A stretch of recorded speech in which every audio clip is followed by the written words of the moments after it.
Selamat bergabung bagi para peserta acara talkshow UMKM e-Marketing 101. Wah, banyak sekali nih peserta hari ini yang bergabung sama kita. Ada yang dari Singkawang, Yogyakarta, Surakarta, dan juga Tangerang. Ada juga yang dari mana lagi nih, Jakarta, Kavania? Jambi, Medan, Salatiga, Pekalongan, Madiun, dan Bandar Lampung. Terus apa lagi nih? Ada juga dari Bandung. Halo Bandung. Ada juga dari Banda Aceh, Surabaya, Mataram, Tegal. Wah, banyak banget ya, Nit. Terus ada lagi nih, dari kota Semarang, Sulawesi Selatan, ada yang dari Palembang, Bangka Belitung, Makassar, Bogor, Batam, Bukit Tinggi, dan Ada juga dari Karawang, Jember, Malang, Palangkaraya, Sukabumi, dan juga Padang. betul sekali.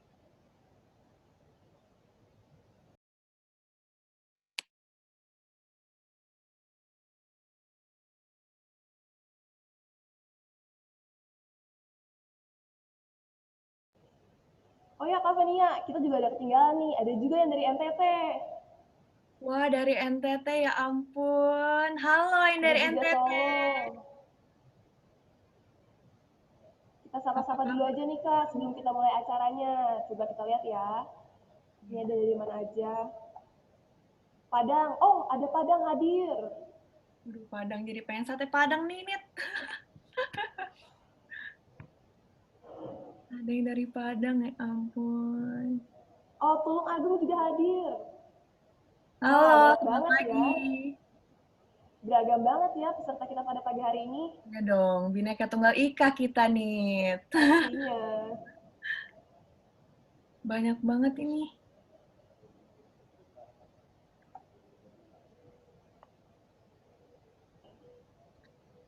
Kak Fania, Iya, Kak Anita. udah tahu belum pagi ini tema UMKM kita apa? Tema UMKM kita itu adalah e-marketing 101. Keren banget deh. Makin penasaran gak sih isi talk show-nya apa? Penasaran banget dong, kayak bingung, kayak lagi pandemi kayak gini mau buka bisnis online, tapi kayak bingung marketingnya gimana sih biar laku. Betul banget sih Kak. Kita Betul. lihat saja nanti ya oleh Pasti. pembicara handal kita ini. Bicaranya bener-bener gak diraguin deh.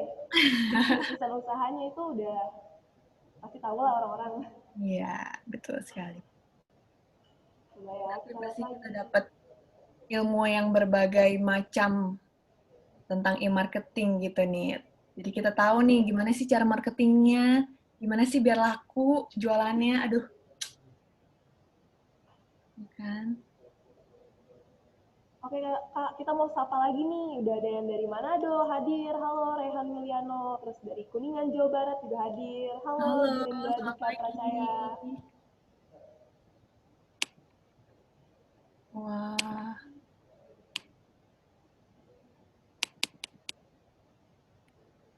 Makin banyak nih Kak yang hadir. Coba kita mau sapa lagi gak sih? boleh, boleh, boleh. Coba Kak.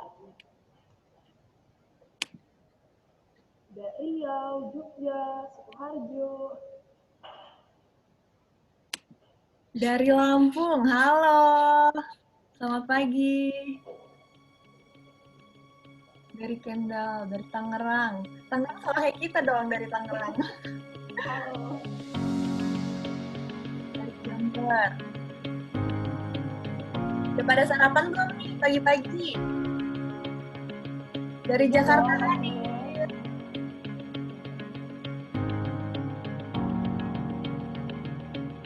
Boleh sambil sarapan loh, biar nanti ilmunya lebih masuk dan meresap. Assalamualaikum warahmatullahi wabarakatuh. Salam sejahtera bagi kita semua. Shalom, Om Swastiastu, Namo Buddhaya, salam kebajikan. Selamat datang di acara talk show online Fakultas Pariwisata Program Studi Pengelolaan Perhotelan Universitas Pelita Harapan yang bertemakan UMKM e-Marketing 101. Perkenalkan nama saya Anita Karolin. Dan saya Fania Febriana. Kami berdua akan memandu acara talk show UMKM e-Marketing 101 pada hari ini. Kami mengucapkan selamat datang kepada Dr. Dina Mutiara Lemi, APAR MM CHE, selaku Dekan Fakultas Pariwisata Universitas Pelita Harapan, Dr. Amelda Prameswari Apar MM, selaku Ketua Program Studi Pengelolaan Perhotelan Universitas Pelita Harapan, Ibu Keisha Christine selaku moderator, Kak Natasha Setiadi dan Kak Alverina Koneri selaku pembicara, serta para peserta talk show pada hari ini.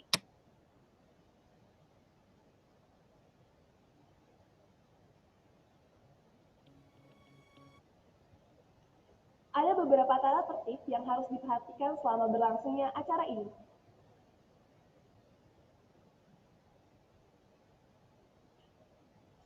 Seluruh peserta dimohon untuk menuliskan nama lengkap sesuai yang digunakan dalam formulir pendaftaran pada ID Zoom masing-masing.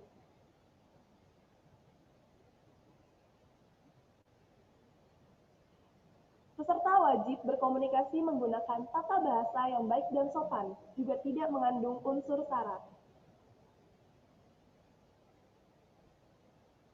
Peserta diwajibkan menonaktifkan mikrofon agar tidak mengganggu berjalannya talk show. Diharapkan seluruh peserta untuk menyalakan video ketika sesi foto bersama. Bagi peserta yang ingin mengajukan pertanyaan, dapat mengakses link pertanyaan yang akan diberikan melalui room chat. E-Certificate akan diberikan pada akhir acara dengan mengisi link form evaluasi yang akan diberikan melalui room chat. Nah, pada hari ini kita mau mengangkat tema mengenai UMKM e-marketing nih. Alasannya, karena bisnis UKM sekarang menjadi salah satu sektor bisnis yang sedang naik daun. Sektor usaha kecil yang mulai menggeliat juga mempengaruhi sektor usaha lain untuk lebih kreatif dalam menyediakan produk dan layanannya. Dengan adanya keadaan new normal, diharapkan bisnis UKM akan semakin produktif saat pandemi ini, tak terkecuali di bidang teknologi. Mungkin yang sering kita tahu bahwa bisnis UKM hanya bisa berkembang di sektor lokal saja. Namun jangan salah, dengan pemanfaatan teknologi mereka bisa berkembang dan mulai membangun branding bahkan dari nol sekalipun. Betul banget nih. Tapi pastinya pertama-tama kita perlu mengetahui dasar-dasar dan tipsnya nih dalam membangun bisnis online. Maka dari itu, hari ini kami akan berbincang dengan kakak-kakak yang sudah berpengalaman dalam bisnis online, yaitu Kak Alverina dan Kak Natasha yang pastinya bakal menarik banget. Nah, sekarang langsung saja ya kita mulai acaranya. Online talk show UMKM e-Marketing 101 pada hari ini akan dipandu oleh Ibu Keisha Christine sebagai moderator. Ibu Keisha Christine, Sarjana Terapan Pariwisata, selaku asisten dosen praktek pengelolaan perhotelan dan public relation dari Fakultas Pariwisata Universitas Pelita Harapan. Ibu Keisha Christine berpengalaman sebagai front office trainee di Waldorf Astoria, Ras Al Khaimah Hotel, Dubai. Kepada Ibu Kezia Christine, dipersilakan untuk memulai sesi talk show pada hari ini. Baik, terima kasih MC kita hari ini yang luar biasa, Anita dan Fania. Selamat pagi semuanya. Salam sejahtera bagi kita semua. Selamat datang di acara UMKM e-Marketing 101, Creative Solution to Improve Your Business. Perkenalkan, saya Kezia Christine selaku moderator pada talk show hari ini. Acara ini akan dibagi menjadi dua segmen. Yang pertama adalah talk show bersama dua narasumber kita yang hari ini yang sangat inspiratif, dan juga sesi tanya-jawab. Acara talk show hari ini akan membahas mengenai strategi e-marketing yang mencakup aktivitas usaha melalui internet untuk memasarkan produk usaha serta membangun brand image yang baik melalui berbagai platform sosial media. Seperti yang kita ketahui, saat ini kita berada di era digital di mana semuanya serba online. Baik, saya akan mengundang kedua narasumber kita yang inspiratif pada hari ini, kepada Alverina Koneri dan juga Natasha Setiadi. Selamat datang di acara UMKM e-Marketing. Saya akan memperkenalkan terlebih dahulu kedua narasumber kita hari ini. Yang pertama kita kedatangan Alverina Koneri STRPAR. Beliau merupakan Professional Bachelor of Hospitality Management UPH. Beliau merupakan pendiri dari Box by Good, founder of Verica Atelier Florist. Beliau juga aktif sebagai make-up artist dan berpengalaman sebagai chef manager of Good Patisserie. Selanjutnya kita akan menyaksikan sebuah video mengenai usaha dari Alverina. Silakan tim untuk menampilkannya.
Baik, menarik sekali ya usahanya. Sebelumnya saya ingin menyapa Alverina. Selamat pagi, Alverina. Kedengeran nggak ya suara saya? Iya, bisa lebih kencang suaranya mungkin? Halo, kedengeran? Iya, oke. Oke, Selamat pagi, Alverina. pagi. Oke, yang kedua, kita juga memiliki narasumber yang tidak kalah inspiratif, yaitu Natasha Setiadi. Beliau juga merupakan Professional Bachelor of Hospitality Management UPH. Beliau merupakan founder of Bonbon Bites and One Bites, dan berpengalaman sebagai marketing team at Dapur Seafood Pantai Mutiara, dan merupakan F&B trainee at W Hotels Minyak Bali. Berikut kita akan menyaksikan sebuah video mengenai usaha dari Natasha Setiadi.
Baik, kedua narasumber kita memiliki usaha yang tentunya sangat sukses ya, terlihat dari produk-produk yang dihasilkan juga sangat menarik.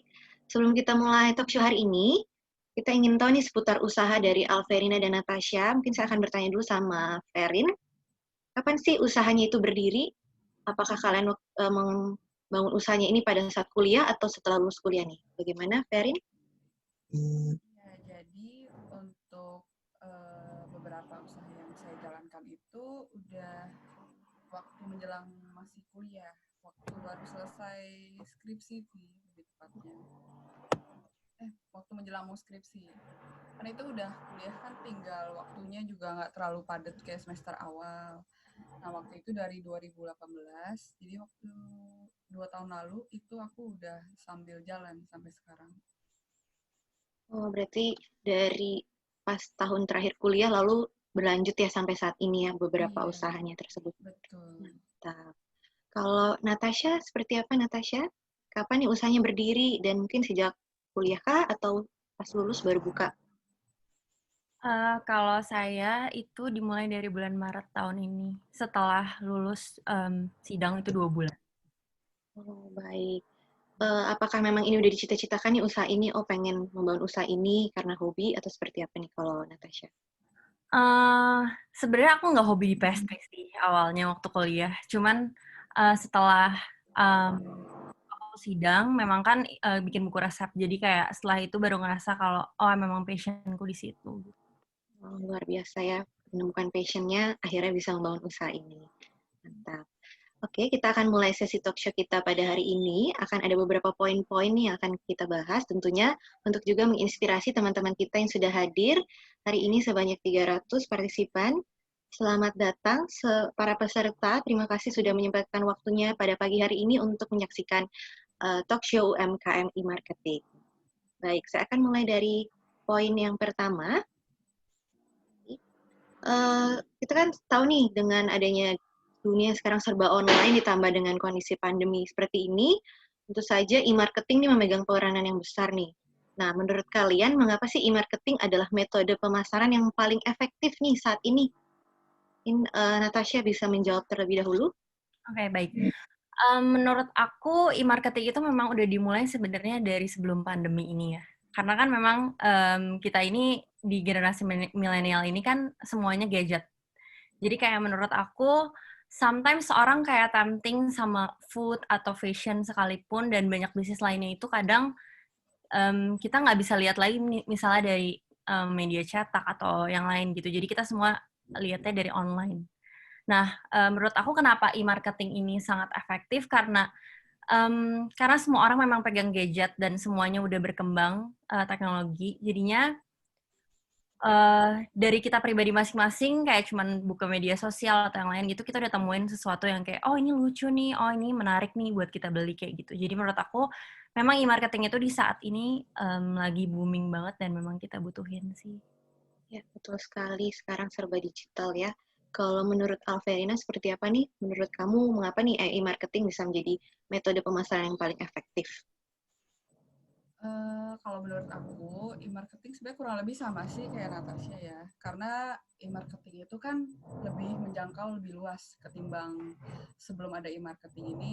Kita kan cuman hanya bisa eh, nggak sampai misalnya kita mau jualan nih, kita pengen masarin ke seluruh Indonesia. Gimana caranya kita memasarkan produk kita itu sampai bisa dikenal semua orang. Jadi nggak hanya misalnya mungkin di Jakarta aja atau gimana. Nah, dari metode e-marketing ini kita bisa menjangkau audiens lebih luas dan juga tanpa membutuhkan modal lebih besar ya. Misalnya kita pengen buka suatu restoran. Nah, sekarang lagi di masa pandemi ini kan kita juga lagi banyak banyak sekali di luar sana yang berhalangan untuk pengen buka usaha tapi lagi mandek modalnya atau misalnya yang lagi jalan usaha tapi juga lagi kesusahan selama pandemi. Nah, dengan e-marketing ini kita bisa memasarkan misalnya contohnya dari kemarin kan pasti banyak banget selama pandemi yang entah itu open PO ataupun produk lainnya. Nah, itu bisa dijangkau lebih luas. Jadi kita juga nggak hanya menjual di area yang di sekitar kalian aja gitu. Nah, kita bisa mendapatkan audiens yang lebih banyak dan juga bisa dipromosikan dengan cara yang lebih modern. Betul sekali. Jadi metode pemasaran e-marketing ini jadi lebih luas ya jangkauannya. Nah, poin yang kedua nih, kita pengen bahas lebih lanjut tentang e-marketing itu sendiri, karena kan pasti teman-teman di sini juga mungkin ada yang mau membangun usaha melalui online, tapi bingung mulai dari mana. Nah, bagi kalian, apa sih yang membedakan e-marketing yang sukses dan gagal? Jadi bisa mengidentifikasinya nih, oke, kalau ini sukses seperti apa, gagal seperti apa. Natasha mungkin bisa bantu jawab. Iya, e-marketing yang gagal dan berhasil ya, kalau menurut aku, e-marketing itu harus punya konsep dulu dari awalnya. Jadi kalau misalnya dia cuma bikin e-marketing dari misalnya cuma pakai Instagram doang, tapi kontennya nggak menarik nih dari foto aja kayak cuman ya flat aja gitu. Jadi mau menarik gimana pun kalau memang dia nggak punya konsep yang baik atau desain yang lebih oke juga kadang tetap aja nggak bisa menarik customer gitu. Jadi menurut aku memang e-marketing yang berhasil dan gagal itu bisa dilihat dari apa sih konten-konten yang memang dia masukkan ke dalam media sosialnya dia. Baik, betul sekali. Kalau Erin, seperti apa tanggapannya? Kalau menurut aku yang sukses dan gagal itu bisa kita lihat nih, misalnya pertama dari hasilnya dulu. Kadang kita nggak tahu ya, di luar sana banyak sekali yang buka bisnis, tapi mungkin mereka ataupun di pandangan orang luar itu, oh kayaknya bisnisnya jalan nih, atau enggak misalnya padahal kayaknya modal awalnya gede banget, jadi hasilnya juga oke gitu, tapi kok kenapa kurang laku gitu ya. Nah, itu bisa kita lihat juga karena dari marketing ini kita bisa menentukan market kita di mana dan market kita seperti apa. Nah, itu kita bisa lihat. Misalnya kita menjual suatu produk yang murah nih atau enggak satu produk yang mahal. Tapi yang laku ini malah yang lebih mahal. Kenapa yang murah enggak? Kan kita bisa lihat dari segi bentuk produknya, harga produknya dan juga uh, untuk produk yang kita lihat itu perbandingannya dari persepsi mana. Misalnya orang membutuhkan A, orang membutuhkan B. Itu kan juga sesuai dengan kebutuhan orang beda-beda. Harganya juga tergantung marketnya. Makanya di mana kita memposisikan diri kita itu ada di market yang mana itu penting. Dan juga untuk hasil hasil marketnya dan kita kan juga selama kalau berjualan pasti kita pengen tahu dong orang tuh yang minat produk kita tuh seperti apa gitu. Jadi harus diperhatikan. Betul sekali ya, jadi benar-benar luas sekali, kita tidak bisa hanya berpatokan dengan kita post, tapi harus ada hasilnya juga. Nah, mungkin kita pengen bahas nih selanjutnya, kalau kalian sendiri menggunakan platform sosial media apa nih untuk memasarkan produk kalian? Apakah kalian bekerja sama dengan account tertentu supaya bisnis kalian juga lebih luas lagi? Seperti itu, misalnya TikTok, atau mungkin kerjasama dengan berbagai brand juga, atau seperti apa nih kalau Natasha? Oke, kalau aku memang pertamanya itu mulai dari Instagram dulu. Jadi kita mulai dulu dari Instagram, posting foto, terus kemudian karena aku lihat TikTok juga udah mulai lebih viral, jadi I'm trying to untuk pakai TikTok juga. Tapi memang nggak bisa dipungkiri kalau memang Instagram itu kita bisa lihat insight-nya ya, jadi lebih jelas gitu. Terus kalau untuk TikTok sendiri, memang kan kalau upload sesuatu video gitu harus FYP dulu ya. Jadi dengan kita FYP itu baru bisa dilihat sama banyak orang kayak gitu. Jadi memang usaha-usaha uh, bisnis kecil seperti ini, ya kita perlu juga sih usaha lebih untuk tampilin lebih luas lagi gitu di beberapa media sosial. Jadi nggak cuma satu doang, misalnya kita pakai Instagram doang, kita bisa pakai yang lain kayak gitu. Oke. Kalau Natasha sendiri, itu menghandle sendiri atau ada timnya, kayak adminnya untuk jawab-jawabin atau gimana? Kalau admin itu masih aku, tapi kalau baking aku masih dibantu sama adik aku, sama untuk desain juga dia yang masih kadang-kadang suka bantuin aku bikin. Oke. Sekali ya, karena membangun sebuah konten juga perlu ini ya, perlu konsep juga dan butuh bantuan juga ya supaya bagus. Kalau Alverina seperti apa? Platform apa nih yang menurut kamu paling cocok untuk usaha kamu saat ini? Kalau aku sama sih, semua orang pasti menggunakan Instagram untuk platform utama ya. Tapi nggak bisa cuma sekedar Instagram. Jadi kalau aku main di Facebook Ads.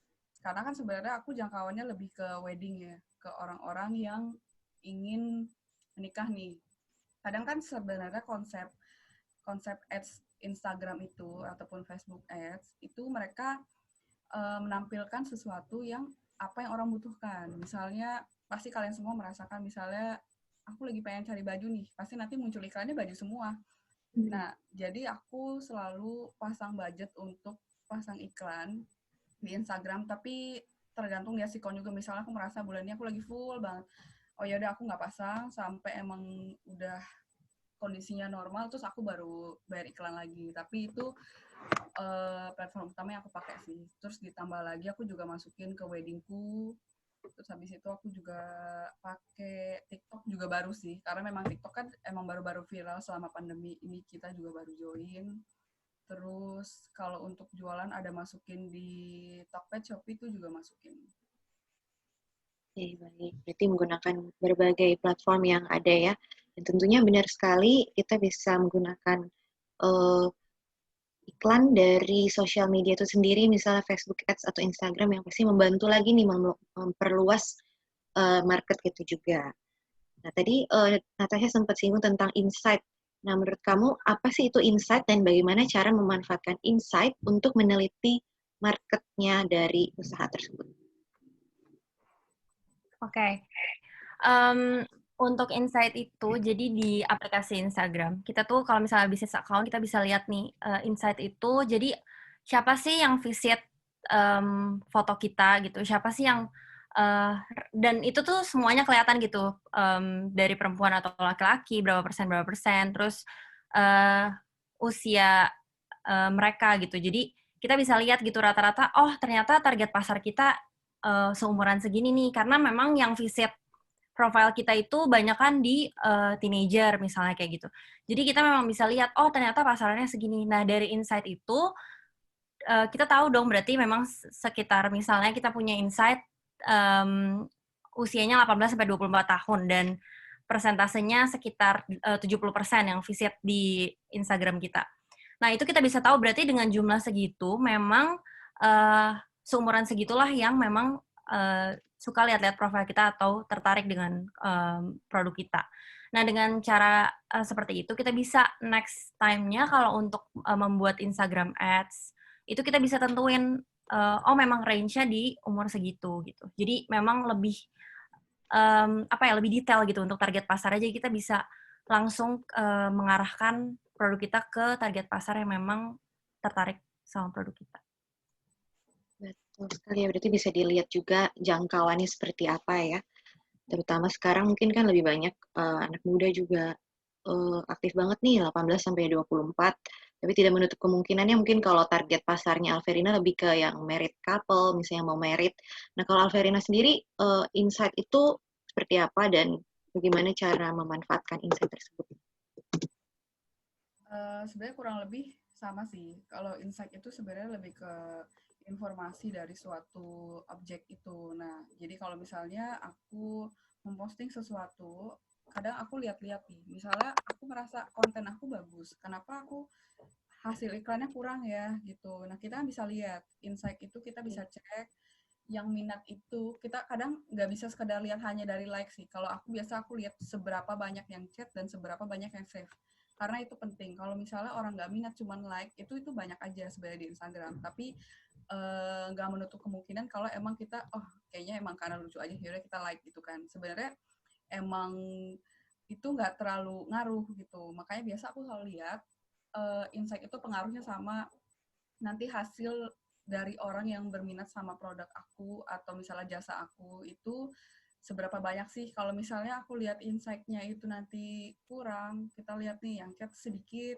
yang save sedikit, atau enggak yang reach. Biasanya kita kebaca nih dari Instagram yang reach account-nya itu berapa banyak. Nah, kalau misalnya hasil kurang, aku langsung ganti iklan lagi. Jadi sebenarnya itu sangat berhubungan sih untuk insight dan iklan. Untuk Instagram itu penting. Oke. Kalau untuk iklan seperti itu tuh dari Instagramnya sendiri yang menentukan nanti ke manakah targetnya atau kamu yang menentukan? Kalau aku biasa aku nentuin, cuman kadang-kadang aku pasang auto, kadang manual. Kalau emang kita mau setting Facebook Ads secara mendetail, nah itu kita mesti setting lewat FB Page Manager-nya langsung. Nah, kalau misalnya untuk setting itu nggak bisa dari Instagram. Itu sebenarnya lebih ke main advertising sih, untuk yang orang misalnya orang-orang yang memang udah fokusnya di advertising aja. Nah, itu kita pakai Facebook untuk men-setting semuanya. Itu aku pernah setting, cuman memang agak berat dan harus budget iklannya lebih besar. Kalau misalnya dari Instagram itu kalau misalnya untuk pemula itu kalian bisa pakai auto, tapi kalau misalnya autonya bagus ya diteruskan. Kalau misalnya autonya kurang itu kita bisa setting ulang antara ganti konten atau enggak coba disetting bagian target reach-nya itu ke siapa, umur berapa, kayak yang tadi Natasha dijelasin, kurang lebih kayak gitu sih. Baik-baik, berarti juga harus spesifik juga ya kalau memang mau benar-benar iklannya efektif. Iya, betul. Baik. Selanjutnya nih, kita tahu sekarang banyak sekali di Instagram misalnya terdapat konten-konten yang pastinya tuh cantik-cantik gitu ya, dari desainnya, dari captionnya, dan juga cara pengambilan fotonya. Kalau kalian sendiri, seberapa penting nih perencanaan desain posting kalian? Apakah kalian ada seperti schedule-nya atau frekuensi posting di sosmednya nih supaya efektif juga? Kalau Natasha seperti apa? Kalau aku untuk konten Instagram itu buat aku penting banget. Jadi setiap hari aku pasti upload story dengan hasil kerja aku yang hari itu aku kerjain atau yang hari itu akan aku kirim. Sebelum aku kirim, aku pasti foto dulu gitu. Jadi aku posting dulu di story. Cuman kalau untuk post, mungkin aku bisa 2-3 hari satu kali untuk diposting. Tapi untuk desain sendiri, menurut aku untuk usaha UMKM, kita mungkin ngerasa kalau misalnya desain itu harus bagus gitu ya. Tapi menurut aku sendiri, karena dari Bon Bon Made sendiri itu, aku jarang untuk desain misalnya, kalau misalnya aku desain mungkin untuk hampers atau kadang-kadang aja gitu, giveaway, yang kayak gitu-gitu aku bisa desain. Tapi kalau untuk posting produk, biasanya aku nggak desain dengan template atau desain gimana banget gitu, kayak usaha-usaha lainnya. Karena menurut aku dengan budget minim aja kita bisa kok maksudnya posting sesuatu yang menarik gitu. Karena semua foto yang dia ada di Bon Bon Bites mostly cuman pakai kamera handphone ya. Aku pakai iPhone aja gitu. Jadi aku nggak pakai SLR atau apapun gitu untuk foto detailsnya karena menurut aku cukup kok dari handphone aja untuk buat posting sebuah produk jadi terlihat lebih menarik kayak gitu. Ya. Seperti yang kita lihat di foto slide tersebut ya, ini berarti diambil melalui handphone saja ya? Ya, itu dua-duanya Cum- dari handphone. Cuman pakai cara pengambilannya saja supaya menarik. Kamu ada inspirasi tertentu nggak sih? Mungkin dari mana gitu? Atau ide aja? Aku sebenarnya buat Bon Bon Bites ini pertama kali karena aku lihat salah satu Korean bakery di Korea. Jadi mereka ini sama jualnya dessert-dessert kayak gini. Tapi menurut aku kok mereka punya konten tuh menarik banget gitu. Dan menurut aku pas aku lihat fotonya tuh, oh mereka kayaknya cuma foto pakai HP biasa deh. Kalau misalnya mostly toko-toko di Indonesia kan biasanya mereka foto kontennya bener-bener details gitu ya, pakai kamera Yap. atau gimana. Pas aku lihat Korean Bakery ini, menurut aku kok kayak mereka semua fotonya pakai HP biasa gitu. Dan menurut aku, oh oke banget nih pakai cara ini. Ya kita tinggal mainin aja gitu, edit fotonya gitu dari bright inspiration dan lain kayak gitu. Buat Iya, kontennya aja. menarik sekali ya, produk-produknya jadi sangat menarik. Memang betul sekali pengambilan foto itu juga sangat berpengaruh terhadap hasil dari konten kita juga. Kalau untuk Ferin seperti apa? Apakah kamu punya apa sih desain tertentu pokoknya harus seperti ini atau gimana nih kalau Ferin? Kalau aku kan beda-beda ya. Jadi kalau untuk yang make up, karena aku makeup artist, jadi aku selalu uh, memperhatikan konten dari hasil makeupnya. Jadi sebenarnya kalau untuk aku secara makeup itu aku pasti pakai SLR karena secara detail harus kelihatan untuk misalnya dari bulu matanya atau enggak misalnya alisnya. Nah, itu kan harus detail. Itu kalau untuk yang makeup ya. Sebenarnya yang mostly yang lain juga sama. Kalau untuk yang bunga, dekor, aku semua pakai SLR. Jadi karena kalau misalnya untuk produk yang misalnya kayak bunga, yang itu kalian bisa lihat itu buket.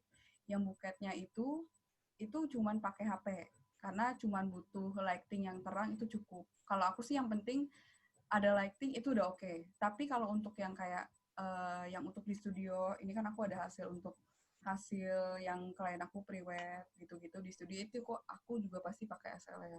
Sebenarnya tergantung juga kebutuhan dari masing-masing usaha gimana ya. Nah, kalau usaha aku karena aku butuh semuanya secara mendetail untuk misalnya warna bunga atau misalnya dari segi hampersnya segala macam dan untuk hasil makeup itu yang paling utama nggak bisa pakai HP itu yang makeup sih sebenarnya. Kalau yang lain masih bisa mungkin gimana tapi pasti berbeda karena kan aku menjangkaunya luas nih. Misalnya untuk dekor satu long table aku pengen foto secara detail. Nah kalau misalnya aku pakai HP aku nggak kelihatan untuk hasil dekornya ya.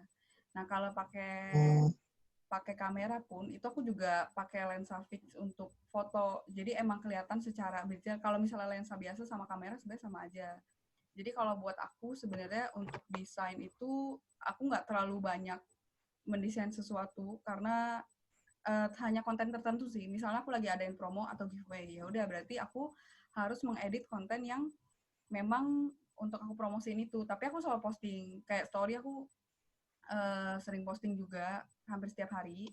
Nah, kalau misalnya untuk yang makeup, untuk bunga, itu juga sering sih dipakai video juga.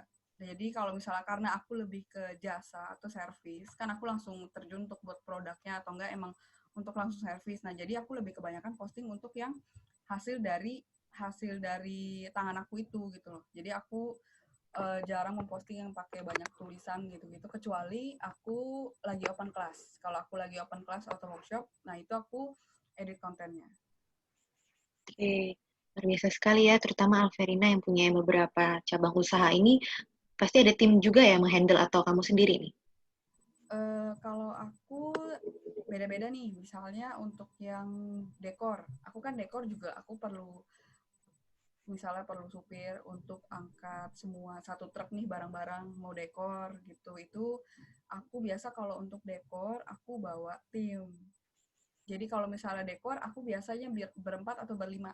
Nah, jadi aku bawa orang untuk daily part time aja sih sebenarnya. Jadi bukan yang bulanan. Kalau untuk tim tetap aku memang belum ada, tapi aku selalu pakai harian. Misalnya aku hari ini ada graduation, misalnya UPH graduation, aku kan pasti open PO. Nah, nanti di saat aku open PO itu, nanti aku bawa tim untuk bantu semuanya. Karena kan kalau misalnya aku jualan itu banyak banget, dan maksudnya nggak bisa, hanya tangan sendiri tuh nggak akan Betul. bisa. Dan pastinya itu kerjanya juga 24 jam, bisa hampir nggak tidur.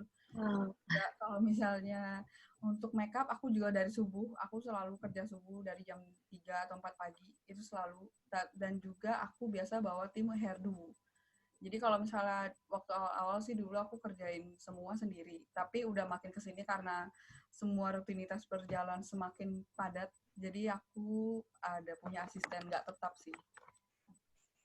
Oke, baik. Selanjutnya nih kita ingin membahas tentang endorsement. Dalam ide marketing kan banyak sekali nih jasa-jasa endorsement gitu ya. Nah kalau kalian sendiri, apakah harus nggak sih gunain jasa endorser dan gimana sih cara menggunakan jasa endorsement secara efektif? Kalau Natasha,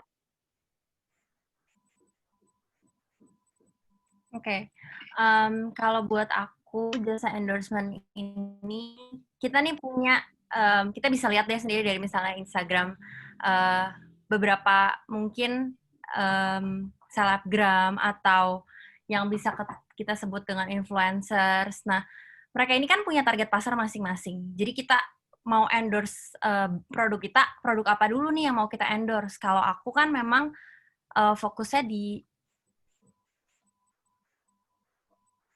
tes. ya silakan. Ya, kalau aku kan memang fokusnya ini di produk bakery dan pastry ya. Jadi berarti memang aku harus cari siapa yang bisa influence people di makanan gitu, di bagian F&B. Nah, uh, untuk itu berarti aku nggak bisa nih misalnya aku endorse ke selebgram yang memang dia itu kontennya baju gitu. Karena bukan ya kita nggak bisa menutup kemungkinan kalau memang dia bisa bantu untuk apa ya promote our products gitu. Tapi menurut aku jadi kurang efektif aja karena aku pernah coba dan menurut aku memang itu kurang efektif karena kita harus tahu target pasarnya mereka juga sebagai seorang selebgram atau sebagai seorang influencer itu siapa gitu. Nah, jadi yang aku pernah coba itu mulai dari selebgram sampai ke influencer yang lumayan oke dan memang di bidangnya fashion sampai ke food blogger. Dan memang yang paling efektif itu food blogger karena dari 3 influencer ini nih yang memang kontennya paling menarik itu yang food blogger karena mulai dari foto terus promotion dia dari video dia yang dia posting itu sangat menarik karena memang target pasarnya adalah orang-orang yang melihat apa nih makanan yang lagi in sekarang atau produk apa nih yang lagi menarik gitu loh buat mereka coba gitu. Baik, berarti harus juga memilih ya, tidak sembarang influencer, tapi target influencer itu apa supaya tepat sasaran. Kalau Alverina, Ya. apakah menggunakan jasa endorsement? Kalau aku sendiri, aku pernah pakai, cuman kalau buat aku juga nggak terlalu efektif sih. Sebenarnya karena gini, aku kan juga open jasanya itu nggak terfokus nih, misalnya kayak aku jualan makanan, oke aku endorse bisa ke food blogger gitu kan.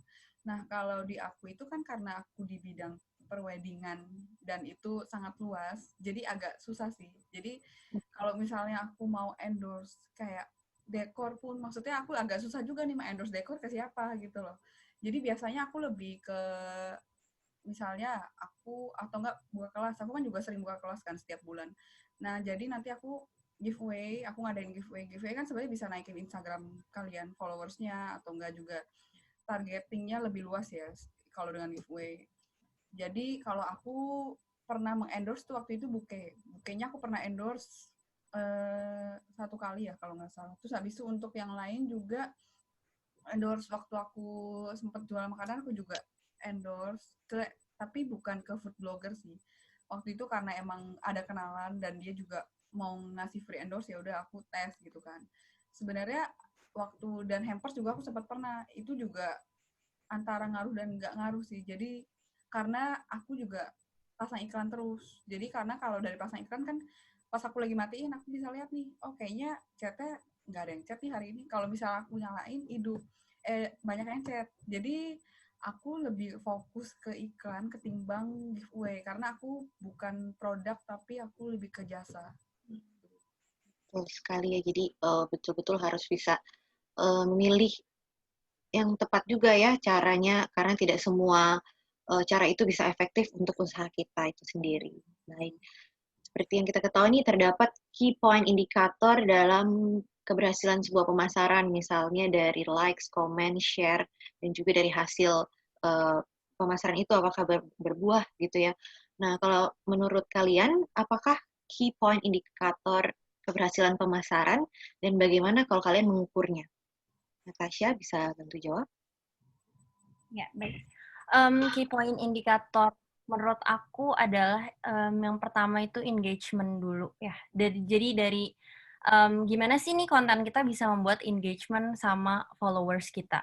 Jadi dari pertama kali kita posting atau yang lain-lain yang tadi kita udah jelasin juga tentang insights.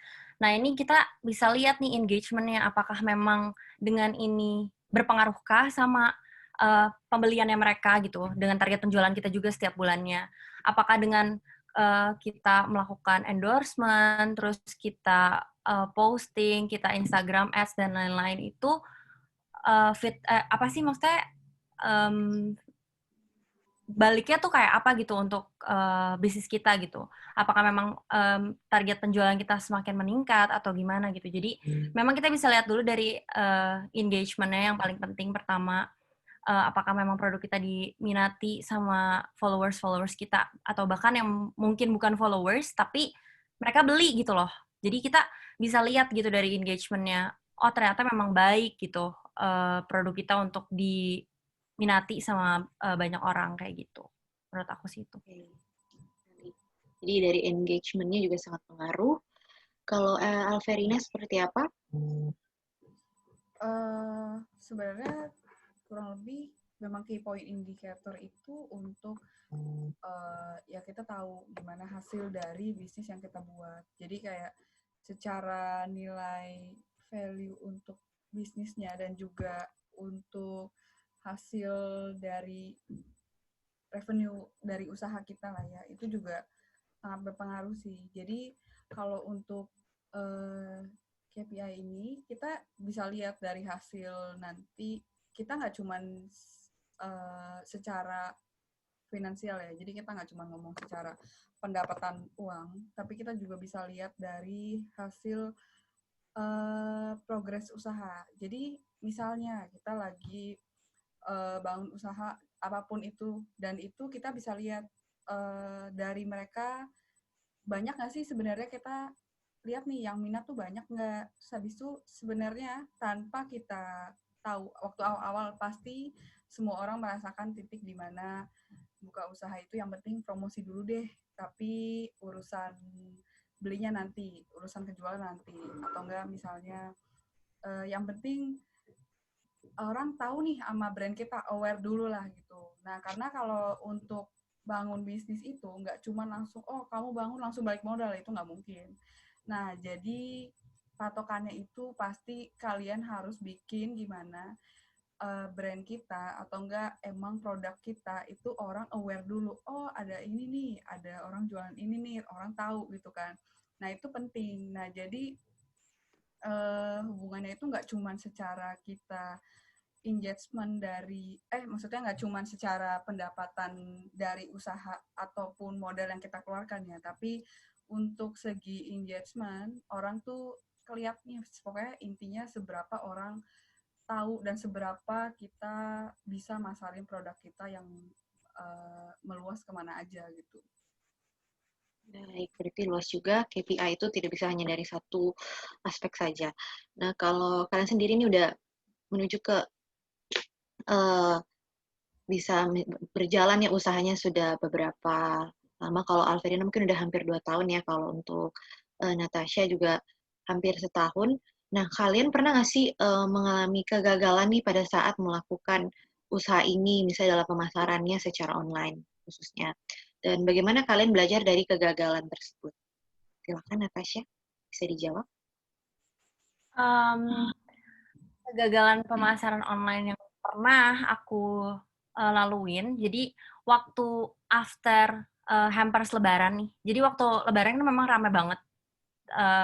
Setelah itu kan mungkin karena kita udah terbiasa gitu loh, terlalu rame, jadi kita nih keikut gitu loh dengan saat itu. Jadi aku ngerasa kayak, oh pasti masih ramai nih, pasti masih ramai. Jadi lebih ke pribadi kita masing-masing sih. Kadang mungkin ngerasa ya udahlah udah terlalu rame, jadi kita stopin gitu orderan. Nah, semakin lama aku juga jadi lebih jarang posting, terus lebih jarang masukin konten yang menarik gitu. Terus produk juga menurut aku kita harus upgrade terus gitu. Jadi sebenarnya jualan di online ini nggak cuman kita bisa jual cuman 3 item atau 2 item gitu. Kita juga tetap harus ikutin demand-nya customer kayak gimana sih. Karena mereka kan pasti bosen kan makanan gitu loh. Fashion aja maksudnya banyak gitu loh, ada volume 1, volume 2 gitu kan yang selalu di-update terus. Nah, menurut aku di makanan sendiri pun kita tetap harus pasarin gitu loh, apa sih menu baru yang bisa kita tampilin lagi. Karena pada saat itu kegagalan yang aku rasain karena mungkin orang boring gitu loh dengan item itu-itu aja. Jadi aku pikir lagi nih, oh kok kayaknya revenue aku bulan ini kayaknya nggak terlalu banyak gitu, jauh banget dibandingin sama sebelum Lebaran sampai Lebaran waktu itu gitu. Nah itu berjalan sekitar 1 bulan, memang drop banget gitu waktu saat itu penjualan. Jadi aku ngerasa, oh kayaknya aku harus ciptain konten baru atau menu baru nih. Karena kalau misalnya itu aja, pasti orang bosen gitu. Jadi setelah itu aku belajar untuk, oh aku harus upgrade ini deh, aku harus bikin menu baru ini deh, aku harus ciptain konten baru lagi deh, kayak gitu. Itu sih menurut aku. Ya, berarti tetap harus mencari inspirasi terus ya. Iya. Kalau Natasha produknya ada apa aja yang dipasarkan? Pertama kali aku bikin dessert box dulu. Jadi pertama kali memang berpikiran untuk bikin brownies dan tiramisu. Tapi setelah berjalannya pandemi, kita tahu semua bisnis itu membuat item yang sangat mirip, bahkan hampir sama. Jadi karena base-nya ini dessert yang mudah dibuat, jadinya semua orang berusaha untuk membuat bisnis yang sama. Nah, menurut aku,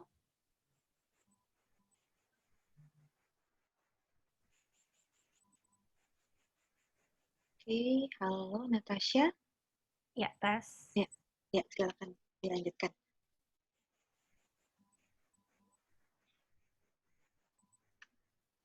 Sepertinya ada gangguan koneksi dari Natasha. Oke, mungkin kita bisa beralih ke Alverina dulu. Ya, kalau Alverina sendiri pernah nggak mengalami kegagalan dalam pemasaran online? Mungkin bisa diceritakan? Eh, Kalau untuk kegagalan pemasaran pasti ada. Untuk orang-orang yang membangun bisnis apapun pasti pernah merasakan di mana eh, revenue kita lebih sedikit dari biasanya. Aku pernah. Dan itu nggak cuman maksudnya untuk di salah satu bisnisku aja. Dan itu semua pernah sih. Karena yang utama pasti emang konten itu berpengaruh. Dan untuk rutinitas kita posting, itu juga ngaruh sama hasil. Terus juga untuk misalnya aku juga kan sering buka kelas. Jadi kalau misalnya aku buka kelas, kok bulan ini yang join sedikit ya gitu. Nah, aku tuh harus lihat dulu. Kadang sebenarnya untuk lokasi juga ngaruh sih. Misalnya aku buka bulan ini aku buka di Serpong. Next month aku buka di Pluit gitu kan. Nah, nanti yang join tuh banyak di Pluit. Oh, jadi kita tahu nanti kalau next kelasnya itu tuh orang tuh yang peminat nih banyak yang Jakarta nih gitu.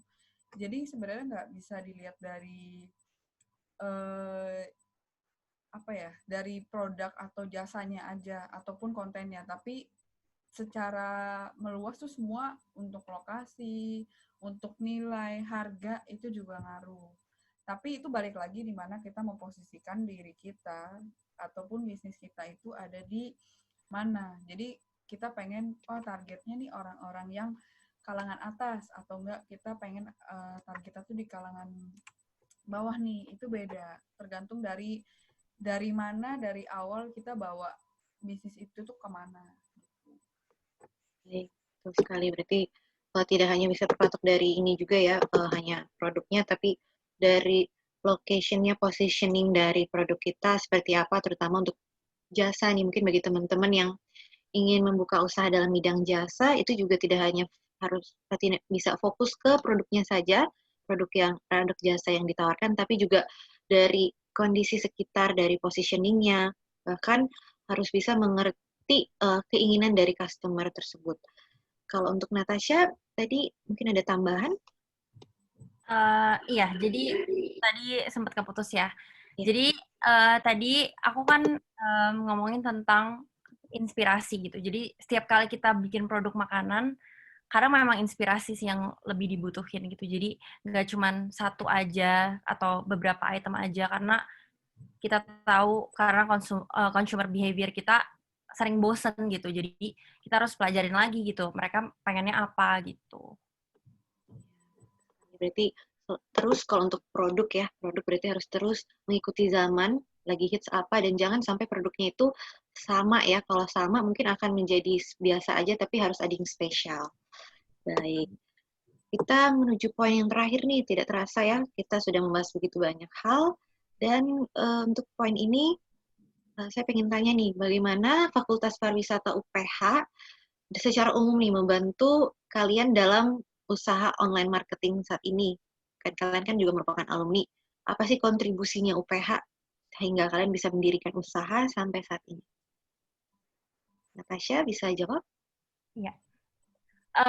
Dari UPH sendiri memang kita nih dapat semua basicnya. Jadi menurut aku karena aku ambil hospitality management dari dulu, jadi aku ngerasa kita dapat semuanya gitu. Jadi nggak cuman kita dapat pastry aja atau kita dapat cuman kitchen aja, kita dapat semuanya, bahkan ke business management kita dapat.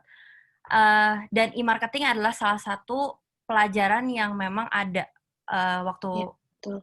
aku kuliah dulu gitu. Jadi aku ngerasain memang semuanya ini kita udah sebenarnya udah pelajarin gitu. Memang ada basicnya waktu kita kuliah. Dan mungkin waktu kita kuliah kita ngerasa, oh ini mah biasa aja ya, kita jalannya nggak serius gitu selama kita kuliah gitu.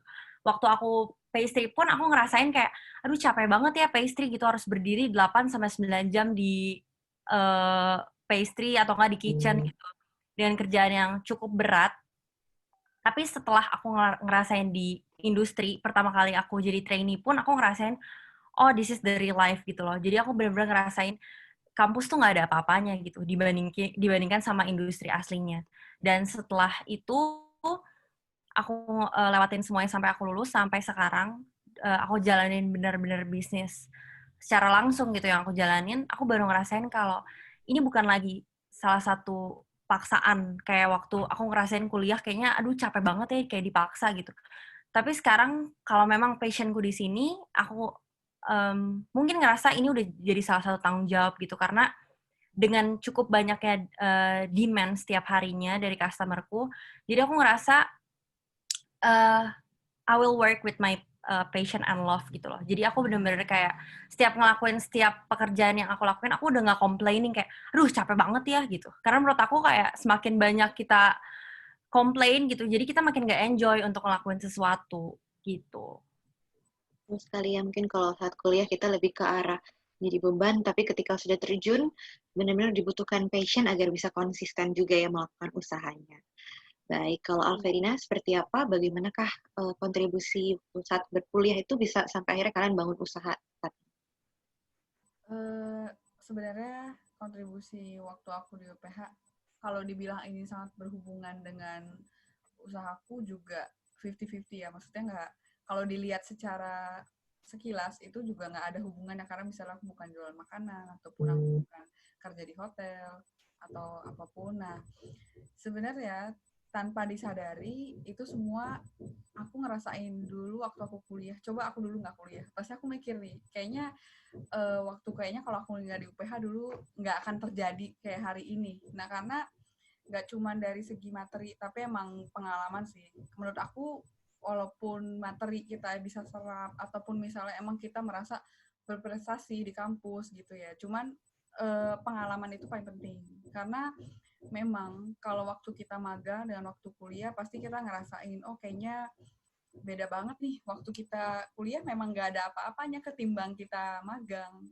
Dan kita langsung terjun di dunia kerja. Nah kalau kita nggak ada magang, itu pasti juga nggak ngerasain pengalaman yang kayak sekarang gitu loh. Maksudnya itu tuh jadinya hal kecil buat kita gitu. Karena kita udah merasakan kesusahannya di waktu dulu. Dan juga waktu dulu kan memang belajar sebenarnya banyak banget. Kalau bisa dibilang ya, sebenarnya jurusan perhotelan itu paling meluas. Karena misalnya nih, kita contoh, misalnya kita bahas jurusan hukum, atau enggak misalnya kita bahas jurusan desain, ya udah pasti kan untuk yang hukum atau desain ataupun dokter, pasti kan emang fokusnya ke bidang mereka gitu kan.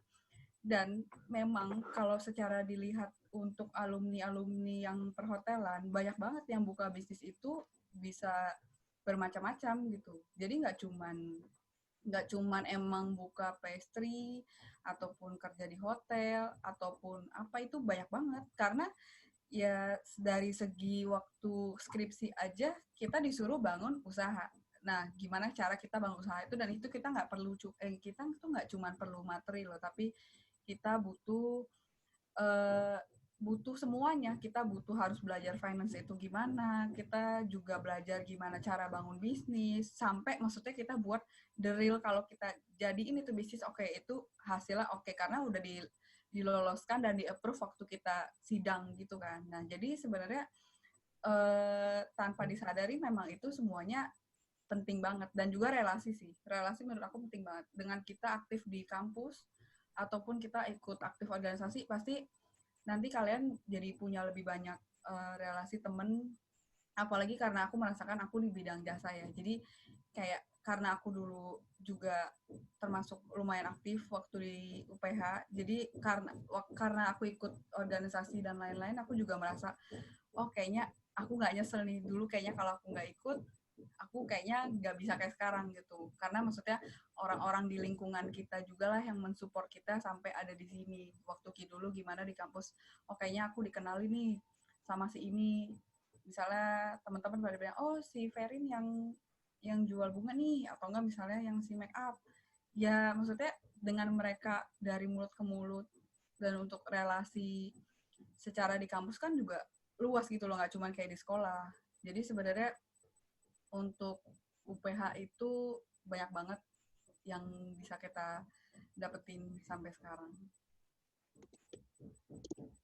Luar biasa ya, berarti memang dunia kuliah ini, terutama kalau di hospitality management, tidak hanya belajar mengenai textbook, tapi benar-benar bisa meningkatkan kita secara kreativitas, leadership, dan juga betul sekali, saya juga sebagai alumni UPH pada saat lulus pun harus membangun sebuah studi kelayakan bisnis di mana kita dituntut untuk bisa berpikir kreatif, bagaimana kita bisa meyakinkan investor kita nanti supaya usaha kita juga pasti tentu melibatkan berbagai kalangan.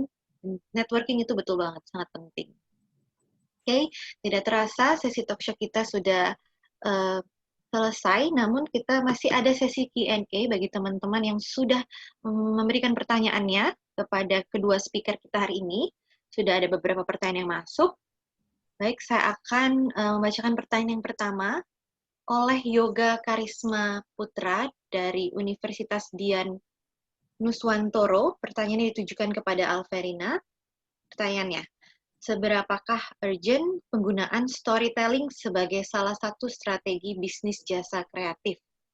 Misalnya jasa desain atau gambar, karena cukup sulit menjual produk jasa yang bukan kategori kebutuhan primer seperti kuliner atau fashion.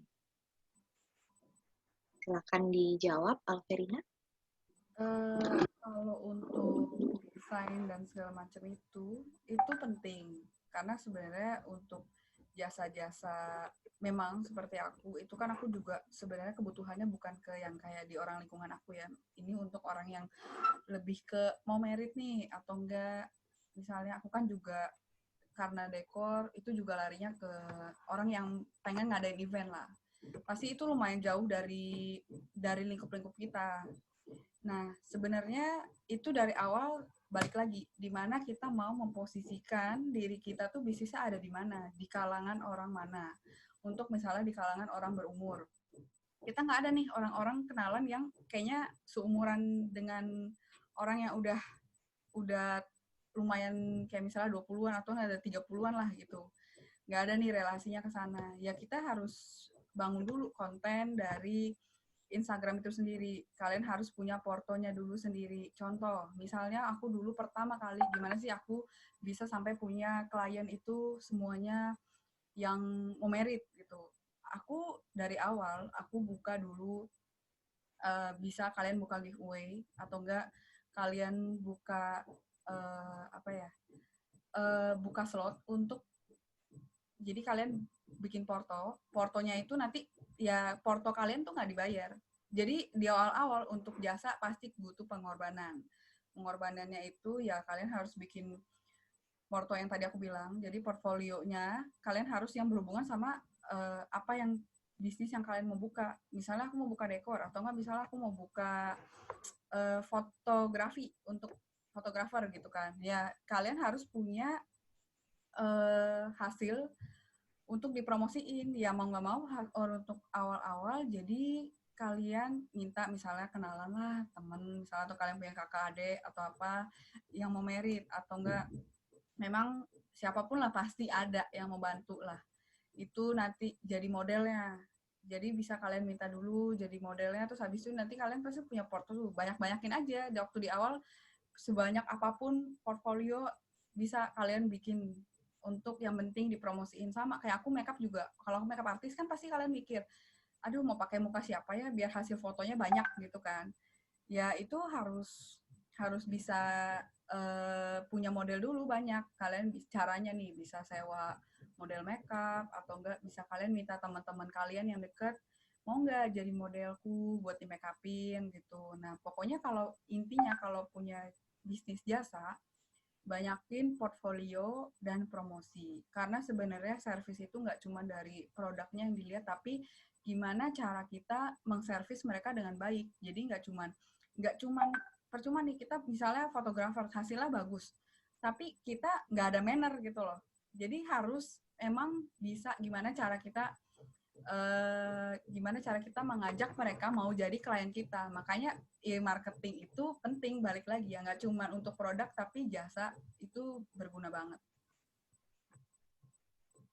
Sekali ya, terutama industri jasa, penting sekali untuk buat portfolio sebanyak-banyaknya. Semoga itu bisa menjawab pertanyaan dari Yoga. Kita akan beralih ke pertanyaan kedua dari Syakia Ramadhani, institusinya dari UIN Raden Fatah Palembang. Pertanyaan ini ditujukan kepada Natasha Setiadi. Pertanyaannya adalah bagaimana dalam menentukan target sasaran yang tepat agar tercapai dalam hal pemasaran? Oke. Menurut aku, untuk kita tentuin target pasar itu kita bisa tentuin sebenarnya dari planning pertama. Barang apa yang mau kamu jual, terus kita harus tentuin costing dulu terlebih dahulu. Jadi kita tahu dari budget pertama kita, oh ternyata costingnya memang menjangkau untuk anak-anak usia, maksudnya orang-orang yang berusia 18 sampai 30 tahun. Jadi kalau anak-anak kecil atau misalnya orang tua yang mungkin 50 ke atas, mungkin mereka nggak terlalu nih main gadget gitu, nggak terlalu lihat promosi di gadget. Jadi memang kalau misalnya menentukan target pasar seperti itu, kalian sebenarnya bisa tentuin dari pertama kali kalian planning gitu. Jadi mau dibawa kemana nih bisnis kalian, mau siapa nih kira-kira yang akan beli pertama kali gitu. Jadi dari pertama kali kalian udah bisa tentuin, karena kalian costing, misalnya satu item kalian cuma sekitaran 50 sampai 70 ribu. Misalnya dengan harga segitu, kira-kira seusia berapa ya yang bisa untuk membeli barang yang seharga itu gitu. Jadi kalian bisa tahu, oh target pasar kalian usia segitu. Dan selain dari harga, kalian juga bisa lihat dari apa yang mereka lihat gitu loh, apa yang mereka sukain. Misalnya item-item kayak gini tuh anak-anak umur segini nih yang lagi suka gitu. Jadi kalian bisa tentuin target pasar itu dari pertama sebenarnya. Nah setelah itu, setelah berjalannya usaha kalian akan terus bisa melakukan research dan akhirnya kalian akan ketemu, oh sebenarnya memang disitulah target pasar kalian. Yang yang mungkin kalian pertama tentuin di umur teenager 18 sampai 24, oh ternyata sampai usia 35 atau 40 produk kalian masih dibeli nih. Nah, berarti kan memang lebih luas lagi gitu target pasar kalian, lebih bisa menjangkau lagi karena kalian melakukan research setelah beberapa waktu kalian menjalankan usahanya. Kayak gitu. Oke, baik, terima kasih jawabannya Natasha. Semoga menjawab pertanyaan dari Syakia. Kita masih ada beberapa pertanyaan lagi nih, karena teman-teman di sini pasti sangat antusias untuk tahu lebih banyak mengenai e-marketing. Yang ketiga, pertanyaannya ditujukan kepada Alverina dari Wahyula, Politeknik Dharma Agung. Pertanyaannya adalah, bagaimanakah cara memilih influencer untuk endorse produk kita supaya bisa meningkatkan penjualan kita? Dan apakah ada pengaruh untuk menaruh hashtag pada iklan di Instagram misalnya? Silakan Alverina. Kalau untuk influencer, ya balik lagi kita jualnya barang apa. Tadi kan sempat dijelasin tuh kayak misalnya kita mau jual makanan, berarti kalian pikirin itu fokusnya berarti ke emang food blogger. Kalau misalnya kita ke yang emang jualan baju, berarti kita ke yang memang influencer yang fashion. Jadi dilihat dulu produk apa yang kita pakai, sama tadi apa ya pertanyaannya satu lagi? Pengaruh hashtag itu ada nggak sih sebenarnya? Oh, kalau hashtag aku sebenarnya selalu pasang sih. Mungkin kalau kalian pasti mikir gimana sih cara kita sampai hashtag kita tuh ada di top post. Itu memang agak susah sih. Masuk ke top post itu kan memang harus rutin banget ngepost dan ya bisa dibilang postingannya harus oke banget lah gitu. Dan gimana cara kita bisa muncul paling atas. Sebenarnya kalau buat aku sih nggak terlalu ngaruh dulu buat aku ngaruh. Aku merasa kayaknya harus pakai hashtag itu sebelum ada zaman-zaman ada iklan Instagram ya. Kalau sekarang kan sebenarnya Instagram udah buat jualan banget. Dulu kan masih pakai untuk penggunaan pribadi. Jadi kalau misalnya orang yang berjualan tuh nggak sebanyak sekarang. Jujur semenjak habis kuliah lulus kemarin tuh udah tahun lalu sampai sekarang kayaknya yang bisnis tuh banyak banget. Dan kalian pasti sering lah orang lihat buka all shop baru, itu tuh jadi kayak Instagram tuh udah menggila. Nah kalau misalnya kalian nggak nyalain iklan, aku tuh ngerasa udah mati banget gitu loh. Jadi iklan itu target utama aku yang harus aku lakukan. Jadi sebenarnya kalau buat aku hashtag nggak ngaruh untuk sekarang. Kalau dulu nggak, kalau dulu iya. Jadi better pakai ads Instagram dan memang lumayan harus berbayar sih. Jadi kayak harus pasang budget, harus punya kartu kredit juga. Jadi kalau misalnya iklan karena dia selalu mencukupi kebutuhan bagi konsumen yang mencari produk itu. Jadi kayak pasti orang lebih aware aja sih gitu. Tuh, berarti harus mengikuti zaman juga ya. Saat ini lebih hitsnya itu ke arah iklan gitu ya. Oke. Lanjut lagi ke pertanyaan yang selanjutnya, yaitu dari Yumna Salsabila. Pertanyaannya untuk Alverina, ini Yumna dari Universitas Diponegoro. Saran untuk strategi e-marketing apa nih bagi pemula atau tips-tips untuk pemula dalam melakukan penjualan online? Tips-tipsnya kalian pertama kali jangan pikirin yang penting balik modal. Jangan. Karena sebenarnya yang penting itu orang tuh aware nggak sama brand kalian. Jadi sebenarnya nggak cuma masalah revenue, tapi masalah gimana cara kita memperluas brand kita itu sampai kemana-mana lah gitu. Jadi tips kalau dari aku, pokoknya banyakin portfolio apapun itulah, entah jual makanan, entah jual bunga, ataupun barang lainnya. Banyakin dulu portfolio, sampai menurut kalian kira-kira Instagram kalian itu kayaknya pantas untuk dilihat orang. Jadi orang kan kadang suka minta nih, bantu dong posting, tag. Pasti banyak banget kan dari kalian yang sering bantu teman untuk repost postingan terus di tag, orang kan pasti buka tuh. Nah nanti pas orang lihat tuh kayaknya kontennya masih kosong ya gitu. Karena itu pasti bikin sesuatu yang orang tuh kayaknya jadi nggak minat gitu. Nah jadi harus portfolio dan konten yang bagus. Itu pertama. Terus habis itu yang penting misalnya nih, apalagi kayak aku di bidang jasa, make up misalnya, pasti kan awal-awal ngerasa, aduh siapa yang mau pakai jasaku, kan aku masih baru. Kalau semua orang pasti ngerasain gitu. Maksudnya kalau produk sih nggak terlalu pusing, lebih ke pusingnya kalau servis sih memang. Karena kalau jasa orang kan ih pakai si ini oke nggak ya gitu. Nanti kalau jelek udah terjadi gimana, kan susah kan. Nah jadi ya kalian harus bikin gimana caranya klien itu bakal puas gitu loh. Jadi bikin konten yang bagus, servis juga yang bagus ke mereka, dan juga maksudnya cara kita melayani mereka tuh penting sih. Jadi sebenarnya kalau kayak kita beli sesuatu barang, misalnya beli baju atau nggak beli apapun lah, pasti kalau misalnya kalian ditanya harganya berapa, jawab cuma 50. Kan orang jadi males ya, maksudnya cara kita melayani mereka kalau cuma dijawab sesingkat itu, orang juga jadi kayaknya males deh, penjualnya kayaknya nggak kooperatif gitu. Nah, jadi kalian harus buat, ya maksudnya bersifat lebih menjual lah secara kepribadian. Untuk cara membalas chat itu juga penting. Terus juga banyakin testimoni, karena social proof itu penting. Karena kalau misalnya untuk ke jasa ya, testimoni itu penting sih. Orang kan pasti pengen lihat. Kalau aku sih jujur penting, karena misalnya aku pengen pakai jasa orang lain, aku pasti buka dulu hasil atau enggak testi dari orang itu puas atau enggak. Apalagi kayak misalnya di Tokped atau Shopee, terus jualan-jualan kita, pasti kalian kalau belanja di Tokped ataupun Shopee, kalian buka, nanti pasti kalau waktu kalian belanja, kalian lihat hasil penilaian, terus kalian lihat hasil ulasan, pasti kan. Nah, makanya kenapa orang selalu milih ulasannya itu banyak atau enggak yang penilaian itu banyak ya, karena mereka bisa membuat bangun trust itu ke pembeli gitu. Jadi sebenarnya masih banyak sih, tapi kurang lebih ya kayak gitulah. Betul sekali ya, maksudnya hospitality dari penjual pun sangat penting, karena itu akan menarik customer kita jadi pengen nih tertarik terus menjadi customer yang loyal untuk kita. Baik, terima kasih jawabannya. Masih ada beberapa pertanyaan lagi. Pertanyaan selanjutnya ditujukan untuk Natasha dari Christian Nathanael Universitas Gunadarma. Bagaimana caranya kita mempertahankan dari e-marketing kita atau usaha yang kita sudah mulai? Ini lebih ke arah konsistensi gitu ya. Karena memang menurut saya memulai usaha itu tidak sesulit mempertahankannya. Oke, baik.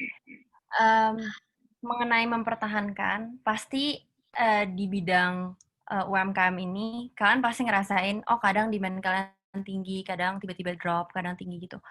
Aku pun udah pernah ngerasain momen yang seperti itu gitu. Dengan hal-hal yang tadi mungkin dari aku atau Ciferen udah mention, ya dengan mempertahankannya itu ya kalian bisa ngelakuin dengan Instagram Ads yang memang rutin setiap bulannya, atau kalian memang tentuin setiap bulan kalian ngelakuin berapa kali Insta Ads, endorsement. Mungkin buat Ciferen yang tadi Ciferen udah sempat mention, mungkin buat jasa memang Ciferen nggak terlalu banyak untuk melakukan endorsement gitu. Tapi untuk produk, biasanya memang aku menentukan untuk 1 bulan sekali aku endorse gitu. Cuman itu pun juga tergantung sama demand. Kalau misalnya memang 1 bulan itu terlalu full orderan aku nggak endorse lagi, karena dengan tim yang mungkin belum terlalu besar, jadi aku ngerasa takutnya aku nggak bisa handle, malah nanti quality-nya nggak bisa sebaik yang sudah aku tetapkan sebelumnya gitu. Jadi daripada nanti mengecewakan customer karena aku terlalu mikirin semuanya untuk aku, revenue untuk aku gitu. Jadi kalian tetap harus bisa maintain quality-nya juga. Jadi untuk produk kalian bisa tetap maintain quality-nya, terus tetap ngelakuin pemasaran yang stabil setiap bulannya, yang kalian juga tentuin jadwalnya, posting story maupun post gitu setiap hari atau 2 hari sekali. Tapi menurut aku kalau produk itu setiap hari penting, karena setiap kali orang visit ke profile kalian pasti yang dicek story dulu gitu, atau dari highlights gitu kan. Sometimes kayak aku upload story aja belum tentu orang juga lihat story sepanjang itu. Misalnya aku upload sehari 5 story, pasti akan ada skip-nya gitu orang. Jadi kalian lebih baik juga pakai highlights gitu loh yang ada di Instagram. Jadi di saat orang visit profile kalian, orang bisa langsung klik highlights-nya dan langsung tahu tujuannya mereka lihat, oh ini barang-barang lucu ya, kayak gitu. Menurut aku sih gitu ya kalau maintain. Jadi nggak cuman tentang marketingnya doang, tapi kalian juga harus bisa untuk mempertahankan kualitas. Satu kali kalian gagal atau mengecewakan rasa di mulut customer untuk produk, for the rest kalian nggak mungkin dibeli lagi barangnya. Itu udah pasti. Jadi menurut aku kayak gitu. Oke, baik. Terima kasih Natasha jawabannya. Yang pasti customer satisfaction itu penting ya, supaya kita juga ya dengan kualitas yang kita berikan, mereka akan terus bisa loyal dengan kita dan pastinya akan membeli usaha kita lagi. Lalu ada pertanyaan lagi dari Ariton Eduardo dari si Revolution Z. Untuk kedua narasumber kita hari ini, pertanyaannya adalah, yang pertama, di masa pandemi COVID-19 ini, hampir semua bisnis beralih ke layanan online dan juga berpromosi secara online. Promosi dan iklan online cenderung menjadi highly saturated karena semua pihak berlomba melakukannya. Menurut kalian bagaimana kita bisa stand out secara e-marketing dalam kompetisi tersebut? Alverina bisa menjawab terlebih dahulu. Kita untuk bertahan di masa pandemi ini awal-awal pasti orang ngerasain susah, dan sebenarnya kalau bisa dihitung orang pasti pada bilang 2020 isinya cuma Januari sampai Februari, terus gimana nasib yang berbisnis gitu kan. Jadi pasti orang-orang berteriak gimana caranya untuk bertahan. Nah, kalau misalnya kita bisa untuk stay, itu awal-awal pasti ada lah ngerasa jatuh. Karena waktu di bulan paling parah tuh waktu Maret sih. Maret kan untuk pertama kali COVID ya. Terus habis itu yang biasanya aku tuh rutin banget. Maksudnya kerjaan aku semua fokus stabil gitu kan. Ya sempet kalau misalnya jatuh turun tuh pasti ada. Terus habis itu karena ngaruhnya juga aku ke servis ya. Jadi kalau aku tipenya kan emang jasa dan aku sering buka kelas. Jadi kalau misalnya aku buka kelas lagi masa pandemi, siapa yang mau ikut kelas? Orang kan pasti pada takut, aduh pengen join tapi nggak berani gitu. Itu terjadi sampai sekarang. Banyak yang kayak, Kak aku pengen join tapi aku takut nih, atau enggak aku mesti rapid dulu. Atau bahkan sempet ya emang ada nih yang udah ngedaftar terus dia bilang keluarganya kena COVID.